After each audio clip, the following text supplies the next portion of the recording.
तो जी हाँ दोस्तों, जिस खबर का इंतजार हर कोई कर रहा था वो खबर फाइनली सामने आ चुका है। कौन सा वो खबर है? अगर आपने मेरा टेलीग्राम चैनल को ज्वाइन किया है तो वो खबर तो आपको कल रात को 12 बजे के करीब ही मिल गया होगा, क्योंकि कोई भी शेयर बाजार से रिलेटेड इंपॉर्टेंट अपडेट आता है तो मैं सबसे पहले अपने टेलीग्राम चैनल पर पोस्ट करता हूं। तो टेलीग्राम चैनल को ज्वाइन नहीं किए हो तो जाके कर लो, कुछ भी अपडेट आता है वहां पर आपको सबसे पहले मिल जाएगा। तो क्या खबर आया है, आई होप आपको पता चल गया होगा। तो काफी समय के बाद अमेरिका का जो फेडरल रिजर्व बैंक है उन्होंने रेट कट कर दिया है।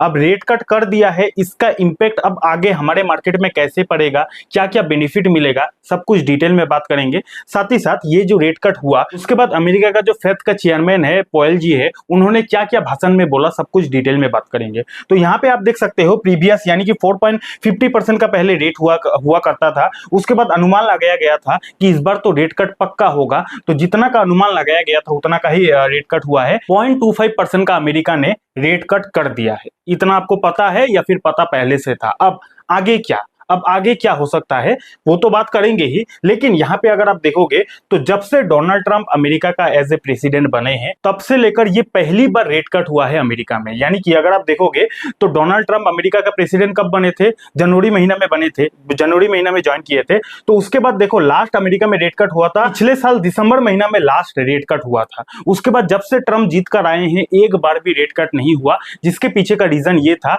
कि डोनाल्ड ट्रंप जब जीत के आए थे उसके बाद उन्होंने एक ही खेल खेलना शुरू कर दिया, वो है टैरिफ। अब टैरिफ का अनसर्टेनिटी के वजह से, टैरिफ का डर के वजह से अमेरिका का जो जेरोम पॉवेल जी है उन्होंने अब तक रेट कट नहीं किया था, लेकिन फाइनली उन्होंने रेट कट कर दिया और इसीलिए ये जो रेट कट है इतना ज्यादा स्पेशल हो गया है। बहुत सारे लोग बोल रहा है कि सर हो गया तो रेट कट हो गया, लेकिन इसके लिए इतना बवाल क्यों? बवाल इसीलिए क्योंकि ये जो रेट कट हुआ है काफी समय के बाद हुआ है। जब से ट्रम्प जीत कर आए हैं मार्केट पूरा अनस्टेबल हो गया था, अनसर्टेनिटी से भर गया था, जिसकी वजह से रेट कट होने का चांसेस बहुत कम हो गया था।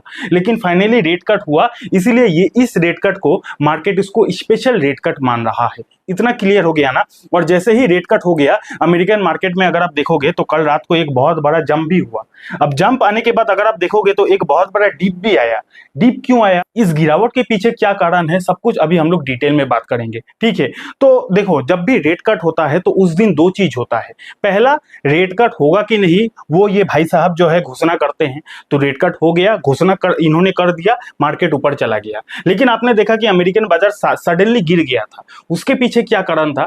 तो जिस दिन भी इस टाइप का फैसला होता है उस दिन दो चीज होता है, रेट कट होगा कि नहीं वो ये बोलते हैं। दूसरा क्या होता है कि अनाउंसमेंट करने के बाद ये फ्यूचर का प्रेडिक्शन देते हैं कि अब आने वाले समय में जीडीपी का कैसा असर रहेगा अमेरिका में, या फिर आने वाले समय में इन्फ्लेशन कैसा रहेगा, आने वाले समय में लोगों के हाथ में नौकरियां रहेगा नहीं रहेगा, इन सारी चीजों पर ये भाई साहब डिस्कशन करते हैं, ठीक है? ध्यान से समझिएगा, जिस दिन भी फेड का मीटिंग रहता है उस दिन दो चीज होता है। पहला, रेट कट होगा कि नहीं वो ये डिसीजन देते हैं, या तो रेट कट होता है या फिर नहीं होता है, पहला चीज होता है। सेकंड चीज होता है ये कमेंट्री करते हैं, यानी कि ये फ्यूचर का आउटलुक बोलते हैं कि फ्यूचर में अब आने वाले समय में कैसा माहौल रहेगा।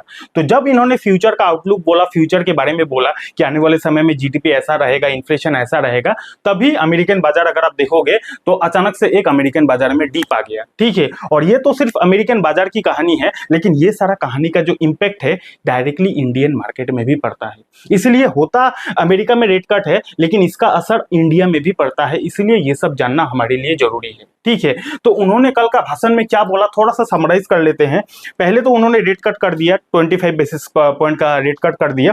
उसके बाद उन्होंने क्या बोला? The announcement comes एमिड moderate growth of the company in the first half of the year, यानी कि आने वाला साल का जो पहला फर्स्ट हाफ रहेगा, पहला 6 महीना रहेगा, उस पहला 6 महीना में अमेरिका का जो इकोनॉमिक ग्रोथ है वो काफी ज्यादा स्लो रहेगा, ऐसा फेड का चेयरमैन जेरोम पॉवेल जी का कहना है। उसके बाद उन्होंने क्या बोला? जॉब गेन्स हैव स्लो, यानी कि अमेरिका में लोगों को जो जॉब मिलेगा वो भी काफी ज्यादा स्लोली तरीके से मिलेगा। यहाँ पे उन्होंने बोला है जॉब गेन्स स्लोड, ठीक है? उसके बाद उन्होंने क्या बोला? इन्फ्लेशन हैज इंक्रीज, यानी कि अमेरिका में महंगाई भी आने वाले समय में बढ़ सकता है। तो ये जो 3 पॉइंट उन्होंने बोला जिसके वजह से अमेरिकन बाजार खुशियां तो मनाया, रेट कट हुआ, खुशियां तो मनाया, लेकिन कहीं ना कहीं थोड़ा सा उनको बुरा भी लग गया। उनको तो नहीं, यानी कि मार्केट का जो इन्वेस्टर है उनको ये सब लाइन देखकर थोड़ा सा बुरा भी लग गया, ठीक है, तो ये कहानी हुआ एंड फाइनली रेट कट तो हो गया। अब आपके दिमाग में ये सवाल आया होगा कि सर रेट कट हो गया समझ गए, लेकिन इसका बेनिफिट कैसे कैसे मिलेगा आने वाले समय में और इंडियन मार्केट को इसका बेनिफिट कैसे मिलेगा, थोड़ा सा 4 लाइन में आपको समझा देता हूं। तो ये जो अमेरिका में रेट कट हुआ, इसका एक नहीं दो नहीं बल्कि 4 बेनिफिट मिलेगा। कौन सा 4 बेनिफिट मिलेगा, एक एक को समझते हैं। सबसे पहला जो बेनिफिट मिलता है रेट कट का, तो रेट कट होने से लोन जो है लोन सस्ता हो जाता है। अब जबकि लोन अगर सस्ता हो जाएगा, आप अगर लोन लेने जाओगे तो बैंक को आपको कम इंटरेस्ट देना पड़ेगा, तो काफी ज्यादा लोग लोन लेगा। अब काफी ज्यादा लोग लोन लेगा तो हर किसी के हाथ में पैसा आ जाएगा। तो वो जो पैसा है, ऐसा कहा जाता है कि जब लोगों के हाथ में यानी कि इन्वेस्टर के हाथ में काफी ज्यादा पैसा आ जाता है, तो वो जो पैसा है वो इमर्जिंग मार्केट में जाने का काफी ज्यादा चांसेस रहता है। इमर्जिंग मार्केट उसको बोला जाता है जो मार्केट भविष्य में काफी अच्छा कर सकता है। तो इमर्जिंग मार्केट हमारे इंडिया को भी कहा जाता है।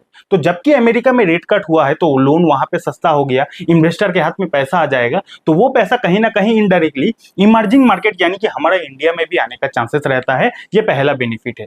दूसरा बेनिफिट क्या है कि जबकि वहां पे लोन वगैरह सस्ता हो जाएगा तो वहां के लोगों के हाथ में पैसा आ जाएगा। पैसा आने से क्या होगा कि कंजम्पशन में बूस्ट मिलेगी। कंजम्पशन यानी कि वहां के लोगों को, वहां के लोग काफी ज्यादा खरीदारी करेंगे तो कंपनीज का बेनिफिट होगा, तो अल्टीमेटली स्टॉक मार्केट का भी फायदा होगा। तीसरा फायदा क्या मिलता है रेट कट होने का कि भैया एफडी का जो इंटरेस्ट रेट है यानी कि बैंक एफडी का जो इंटरेस्ट रेट है उसमें काफी ज्यादा गिरावट होता है। अब तक अगर आप बैंक में फिक्स डिपॉजिट करते थे तो मान के चलते हैं 7% आपको मिलता होगा ब्याज, लेकिन रेट कट होने की वजह से बैंक का जो एफडी का रेट है, इंटरेस्ट का जो रेट है, उसमें भी गिरावट होती है। तो जबकि एफडी का इंटरेस्ट रेट में गिरावट होती है तो ज्यादातर लोग एफडी से अपना पैसा निकालेगा ना। क्यों निकालेगा? क्योंकि अब तक उनको 7% इंटरेस्ट मिल रहा था। एग्जांपल दे रहा हूं, अब जबकि इसमें गिरावट हो गया, रेट कट हो गया तो इंटरेस्ट में गिरावट हो गया। अब अगर आपको 6% मिलेगा तो ज्यादातर लोग बैंक का जो एफडी है उससे पैसा निकालता है, तो उनके हाथ में पैसा आ जाता है और वो जो पैसा है इक्विटी मार्केट में जाने का चांसेस रहता है। ठीक है, तो एफडी का इंटरेस्ट गिरता है जिसके वजह से वो पैसा इक्विटी मार्केट यानी कि स्टॉक मार्केट में आता है, तो यहां से भी स्टॉक मार्केट का बेनिफिट है। एंड चौथा बेनिफिट क्या है कि भैया अब हमारा जो आरबीआई है उनको भी काफी ज्यादा कॉन्फिडेंस मिलेगा कि चलो अमेरिका में तो रेट कट हो गया, अब इंडिया में भी हम लोग रेट कट कर देते हैं, क्योंकि आने वाले समय में आरबीआई का भी मीटिंग है। हो सकता है अमेरिका में तो रेट कट हो गया, अब इसको कॉन्फिडेंस लेकर आरबीआई भी हमारे इंडिया में रेट कट कर दे। ठीक है, तो ये 4 बेनिफिट हमारे इंडिया को प्लस अमेरिका को मिलेगा, जो चीज हमारे इंडियन शेयर मार्केट के लिए काफी ज्यादा पॉजिटिव है। तो यहां तक क्लियर हो गया है ना। तो यहां तक हमने बात कर लिया कि रेट कट हो गया, ये बात कर लिया। रेट कट होने से क्या क्या बेनिफिट मिलेगा वो भी बात कर लिया। रेट कट होने के बाद पॉयल जी ने क्या क्या भाषण में बोला, इंपॉर्टेंट बात बोला, वो भी हमने डिस्कस कर लिया। उसके बाद आगे बढ़ते हैं। तो यहाँ पे एक और आपको इन्फॉर्मेशन देना चाहता हूँ कि रिसेंटली इंडिया और अमेरिका का जो ट्रेड है उससे रिलेटेड एक और मीटिंग वगैरह हुआ। तो मीटिंग का क्या आउटकम रहा उसके बारे में बात कर लेते हैं। तो खबर ये है, India says trade discussion with US positive forward looking, यानी कि इंडिया और अमेरिका का जो ट्रेड का फिर से डिस्कशन हुआ था, तो इंडिया ने ऐसा कहा है कि जो हमारे यूएस के साथ हमारा डिस्कशन हुआ काफी ज्यादा पॉजिटिव रहा। यानी कि इस बार का जो ट्रेड का डिस्कशन रहा इंडिया और अमेरिका का काफी ज्यादा पॉजिटिव रहा, ऐसा रिपोर्ट के थ्रू से खबर है। तो अगर ट्रेड का डिस्कशन पॉजिटिव हो जाता है तो ये तो अच्छा बात है ना। उसके बाद एक और रिपोर्ट के थ्रू से क्या खबर आया है, यहाँ पे आप देख सकते हो। डिस्क्लेमर, मैं कोई बाई सेल का रिकमेंडेशन नहीं दे रहा, ये वीडियो एजुकेशनल पर्पस के लिए बनाया गया है। यहाँ पे जो खबर आया है रिपोर्ट के थ्रू से आया है, Nifty likely to hit 27,000 in the next 12 month, Goldman Sachs analyst Sunil Kaul. यानी कि गोल्डमैन सैच का सुनील कौल जी है, उनका ऐसा मानना है कि जो निफ्टी 50 है हमारा इंडियन मार्केट है, आने वाले समय में 27,000 तक जा सकता है आने वाले 1 साल में। क्लियर डिस्क्लेमर, कोई बाई सेल का रिकमेंडेशन नहीं है, ऐसा इनका कहना है। अब देखते हैं आने वाले समय में कि इनका ऐसा मानना है सच होता है झूठ होता है, ये तो आने वाले समय में पता चलेगा। ठीक है, तो ये खबर कहीं ना कहीं इंडियन मार्केट के लिए पॉजिटिव ही है। उसके बाद बात करते हैं गोल्ड का। तो गोल्ड का तो बहुत ही अच्छा दिन चल रहा है भैया, गोल्ड डेली अपना न्यू हाई पे हाई लगाते ही जा रहा है। उसके बाद बात करते हैं क्रूड ऑयल की। तो क्रूड ऑयल भी 68 पर एकदम अटक गया है, ना यहाँ से बढ़ रहा है ना यहां से कम रहा है। डॉलर टू आईएनआर की बात किया जाए तो इंडियन मार्केट के लिए थोड़ा सा नेगेटिव जरूर है, क्योंकि डॉलर का जो भाव है लगातार इंडियन रुपीस के कंपैरिजन में बढ़ रहा है। अब सबसे ज्यादा अगर हमारा फोकस रहना चाहिए तो एफआईएस का एक्टिविटी पर होना चाहिए, क्योंकि रेट कट तो अमेरिका में हो गया। अब उम्मीद काफी ज्यादा बढ़ जाएगा कि एफआईएस का कहीं ना कहीं कमबैक हो। तो चलिए आने वाले समय में देखते हैं कि एफआईएस का कमबैक होता है कि नहीं। ठीक है, तो अब तक इस वीडियो का कंक्लूजन क्या है? कंक्लूजन में बस 2 बात बोलना चाहूंगा। पहला तो यह है कि अब डोनाल्ड ट्रंप कुछ अनाप शनाप ना बोल दे, क्योंकि अब तक जो जो पॉजिटिव होना था सब कुछ पॉजिटिव हो गया। अभी के टाइम पे इंडिया और यूएस का ट्रेड टॉक भी काफी ज्यादा पॉजिटिव रहा, ऐसा रिपोर्ट के थ्रू से खबर है। इंडिया का मार्केट के बारे में बड़े बड़े एनालिस्ट अच्छे अच्छे आउटलुक दे रहे हैं कि इंडियन मार्केट अच्छा करेगा। ऊपर से रेट कट भी हो गया है, तो जितना अच्छा होना था मोटा मोटी हो गया है। अब अगर डोनाल्ड ट्रंप अपना टैरिफ का कहानी फिर से शुरू नहीं करते हैं तब तो मार्केट के लिए बहुत अच्छी बात है, लेकिन अगर डोनाल्ड ट्रंप फिर से कुछ नया कहानी शुरू कर देते हैं तो इतना जो अच्छा अच्छा खबर चल रहा है सब कुछ बेकार चला जाएगा, फिर से मार्केट में परेशानी बढ़ जाएगा। तो जो अभी के टाइम पे मार्केट का कंट्रोल है वो पूरा का पूरा डोनाल्ड ट्रंप के हाथ में है। अगर वो चुप भी रहते हैं ना तो भी मार्केट के लिए पॉजिटिव है, क्योंकि हर तरफ से सब कुछ अच्छा है।